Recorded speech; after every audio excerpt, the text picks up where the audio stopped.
Laura, I want you to talk to me about the exhibit at the museum. Are you willing to do that? Yes. You will tell me all you know. All I know. Excellent. What have you heard about security at the exhibit? Nothing. Nothing? Are you quite sure, Laura? Perhaps Robert Scorpio made a remark, or Luke. Did they? About security, no. Except... Don't stop now, Laura. Except what? Well, they moved the exhibit into another room, but I've already told you that. Yes, you did. And I'm extremely grateful. Thanks to what you told us, we were able to revise our plans to fit the new exhibit room. Now, I want you to tell us something else. I will tell you what I know. At what time of night is the security at the museum at its minimum? Do you understand? During a change in shifts, perhaps, or during a meal break for the guards, when is security at its lowest?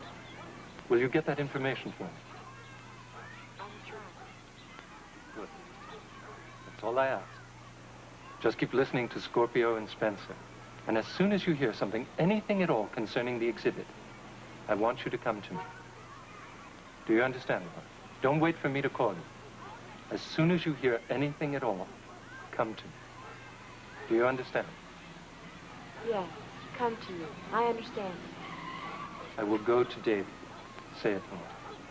I will go to David. I will go to David. Good. Very good. We can go now.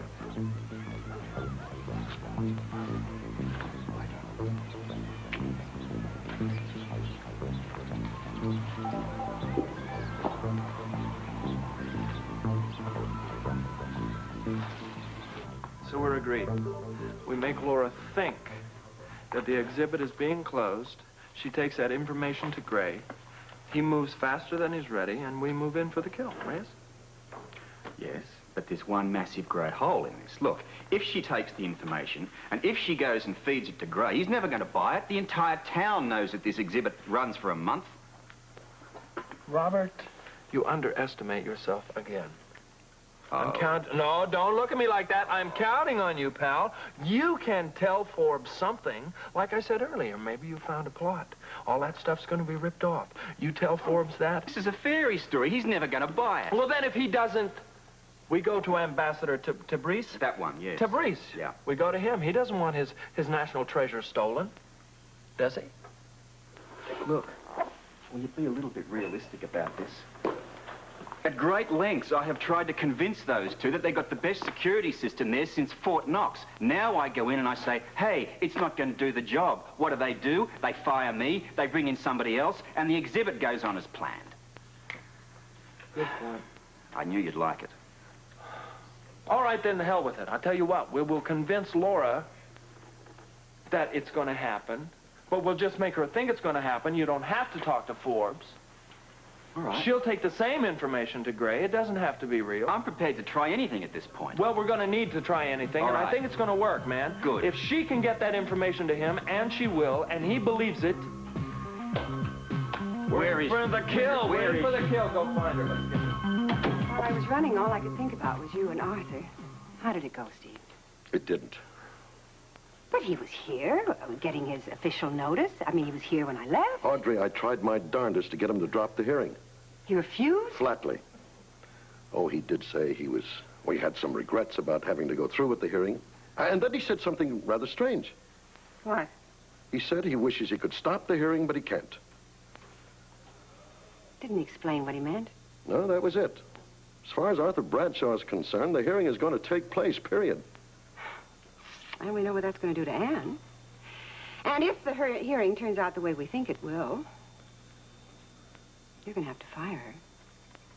Don't you think I haven't thought of that, Audrey? That bright, lovely girl. It'll devastate her. We can't let that happen. Well, there's nothing I can do about it. As chief of staff, I have to follow procedures just like everybody else.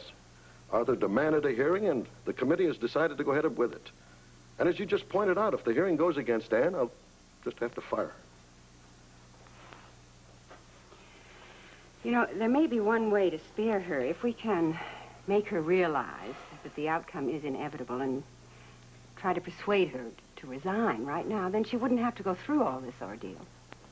I've thought of that too, Audrey. And? I hate to say it, but I do think that's the best solution.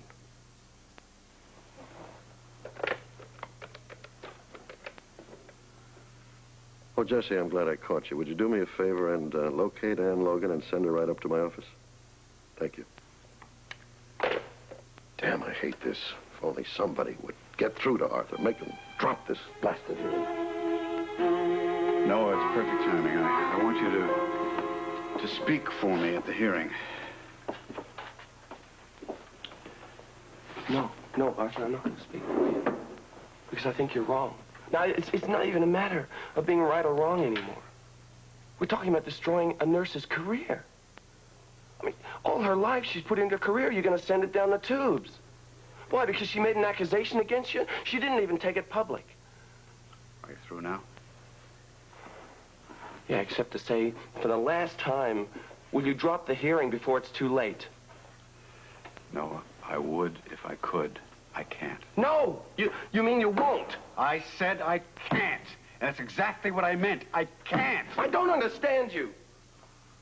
I mean, I respected you. I looked up to you. I became a doctor because of you. Look, I know that very well. I'm aware of that. Huh, was I wrong? Are you saying to me now that you don't respect me anymore? No, I respect you as a surgeon. I respect any man with a God-given skill to be a doctor. I don't respect you as a compassionate human being. It kills me to say that, but I don't. And as for the hearing, I intend to speak out, but I will speak out for Anne, and I will do my damnedest to convince the committee to keep her on. Laura left the hotel before I could stop her. She followed David Gray and met him at the park. You sure? All right? Well, if you mean he didn't hurt her or anything, he was real gentle with her. But she's definitely under some kind of spell because she responded to him like a baby. And let me tell you, if you want to use her for anything, I'll go along with it because after what I saw today, we've got to stop him. Okay, we have a plan. It involves feeding her certain information to tell him. I still say let's do it. When Laura goes to pass on the message, I'll follow her and make sure she's safe. And I'll go with you. There's only one problem. What? If we feed her phony information and David realizes it, he could hurt her. No, Jackie, please trust us. We will protect her. Hi. Hi. Hello, Laura. How are you? How you doing? I feel great. I just went for this long walk and the air is crisp and clean. It's wonderful. Yeah? Right. Yeah. Do you walk anywhere in particular or just sort of around? No, not really. Not in any place in particular. But you guys really should get out and enjoy this beautiful day. Yeah, maybe we will later. Where were we? Talking about the Malkuth exhibit. Oh, right. Let's talk about that just a little bit later, shall we?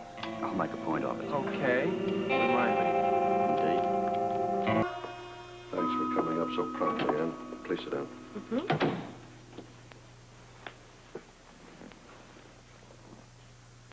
Sure you must know what Audrey and I have been talking about. The hearing. Oh, Anne, we would give anything in the world to prevent this hearing from happening. But Ann, we'd like to suggest something. We're both convinced that it's best for you. If you resign right now, there will be no hearing, and consequently, nothing derogatory will be in your record. to say nothing about avoiding the pain and anguish of the hearing itself. Also, you can get a job at another hospital and go on being the fine nurse that you are. If I apply for a job in another hospital, Steve, first question they'd ask me is why I resigned. Well, you just let me take care of that. I'll make sure you get the finest references. Now, you do see why we think this is best, don't you? I know you mean best. I know you mean well, Audrey, but I can't possibly go on with my suit against Bradshaw, now can I, if I resign? No, but as I just pointed out, you could get a job at another hospital, and that's a major consideration, Ann. I resign, and then Bradshaw goes on being a surgeon. How long do you think it's going to be before another nurse sees what he's doing? Oh, please, will you stop thinking about Bradshaw and think about yourself? Do what's best for you. Now, you do see the advantages of resigning, don't you? I think I do. Anne, may I make a suggestion? Talk to Noah. And just don't talk to him. Listen to him. Knowing how he feels about you, I have an idea that he'll say that resigning is the very best thing for you. Yeah, I do want to talk to him. Of course you do. We all want to help you, darling. But Noah wants to help you most of all. I'll go find him and send him up. Yes, of course. Oh, darling, I know you want to cry, and I don't blame you. But will you just try to remember that you have an awful lot of friends here, and we all love you. Audrey, why is Bradshaw doing this to me? Why? Why did he turn around and decide to persecute me like this? I go over and over and try to find the answer. What made him change his mind? Okay, Heather, you asked me to come here, so start talking. Well, Dr. Katz is on my back again. Why? I don't know why. Okay, you want to play some more games? Give me a call when you really get something to say, okay, Heather? No, Bradshaw must have said something to Katz. He said something that was untrue about me. Can you prove that it's untrue? Well, no, but I need to know if it can hurt me. Are you sure you can't prove that it's untrue? Yes, I just said I couldn't. Okay, well, the answer to your question is yes. It's going to hurt you a lot. How? Well, isn't that obvious? Katz is going to hand a report in to Judge Pierce. Judge Pierce is going to put a lot of weight on that report. In fact, Katz's report could send you back to the funny farm for good. He can't do that. Yes, he can. And he probably will. Well, then you've got to help me. When you are ready to come clean, come see me, okay? But don't call me up and yell for help until you're ready to start talking. And when you do talk, maybe then I will help you, okay? Now, you know where to find me. Scotty, wait. What for? So you give me a lot of tidbits of nothing? No way. I want you to keep something on your mind, Heather, while you're thinking about all this. What? It's your posterior that's on the line, not mine.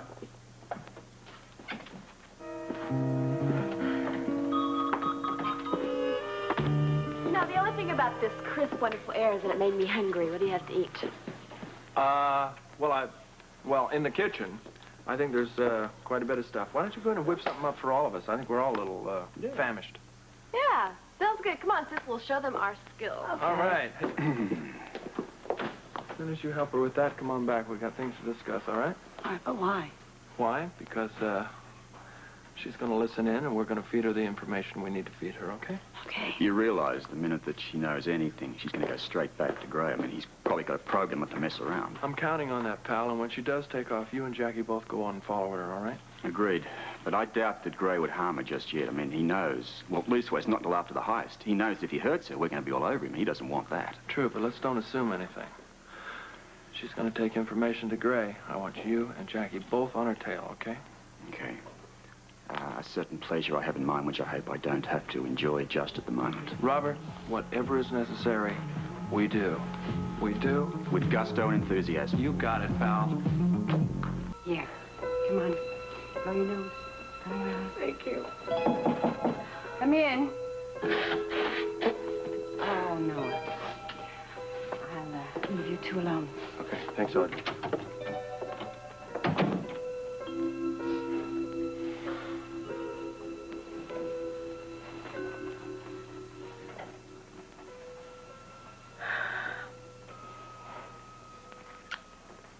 Steve and Audrey would like me to resign.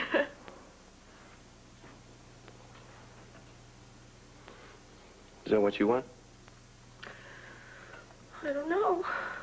I guess that's all that I can do, huh? After you resign, then what? Oh, I'll get a job at another hospital. Steve said he'd promised me a recommendation. You gonna let Bradshaw run you out of Port Charles? You gonna give up without a fight? No, there was a time when you wanted me to drop all this. Annie. There was a time when that mightn't have been a bad idea. Now's not the time. You can't just destroy your career like this. Wait a minute. Look, I know better than anybody how hard you've worked on this whole thing. I won't let you just throw it away. Noah, I have nothing left to fight with. Me? Oh, no. I talked to Bradshaw earlier. Another attempt. But he said a real strange thing. What? He said, I can't, not I won't drop the hearing. He said, I can't. You see the difference? No, I'm not sure. Yeah, well, I am, and that is the reason that we are not going to give up without a fight. I'm still not sure what you're talking about. When someone says, I can't, it means there are other forces involved. Now, if he had said to me, I won't drop the hearing, it would have meant, that was his decision, but he said, I can't. Now, someone is making him do it. Who? I have no idea. I have no idea. But we have little enough time as it is, but we're going to use every single minute of it to find one thing. The real reason Bradshaw changed his mind. Hester, I'm sorry I didn't have time earlier to explain about closing the store. It was a shock, Mr. Gray. I like working here so much. And you've done a fine job. But if you'll remember, I said at the beginning it was only for a limited time. Now, perhaps I can lift your spirits a bit. Why don't you plan a going out of business sale? And all the profits are yours to keep. That's very generous, sir.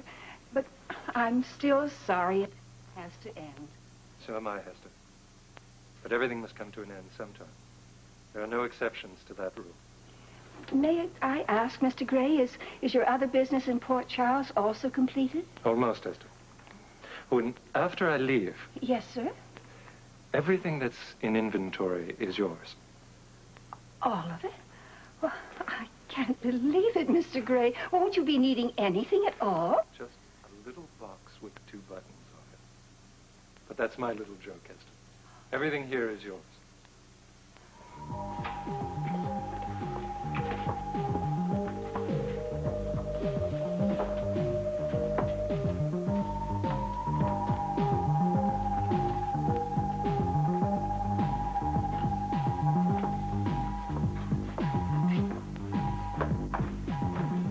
Laura, find something to eat? Yeah, she's in the kitchen.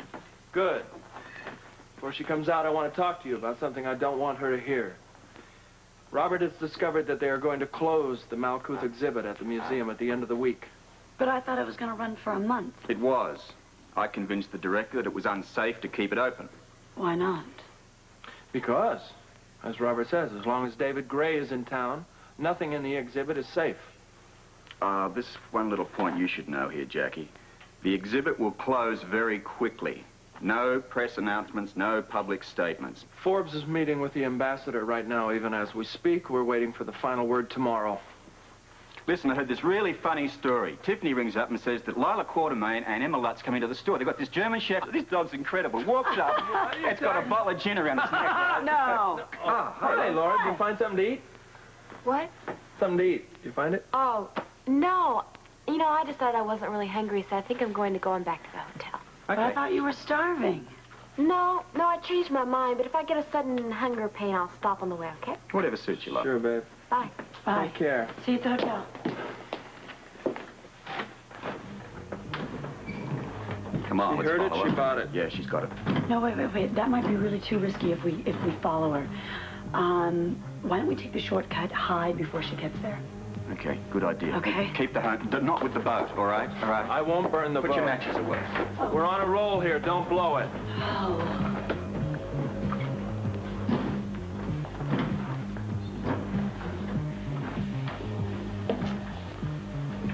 All right, David, baby.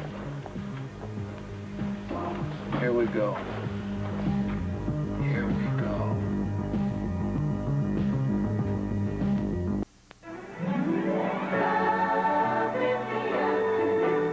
On One Life to Live, as Karen and Ivan head deeper into the jungle, danger is everywhere, and an exotic tropical paradise awaits them. Journey to the Lost City. And on the edge of night, Raven is trapped by the man of 1,000 faces. What do you say, Mama? You and me. Gots to get acquainted. One Life to Live, The Edge of Night. Weekdays. Wednesday, a haunted house mystery begins when Ralph fights an invisible beast and Maxwell is possessed by an evil spirit on the greatest American hero. Then the fall guy tracks two bail-jumping moonshiners to Hawaii and tangles with a local mob. After, Wayne Newton returns to New York City for a musical look back to where it all began, with special guest star Lauren Bacall. Geraldine tries to solve the mystery of Sky Whitney. Watch The Edge of Night following FYI with Hal Linden next on ABC.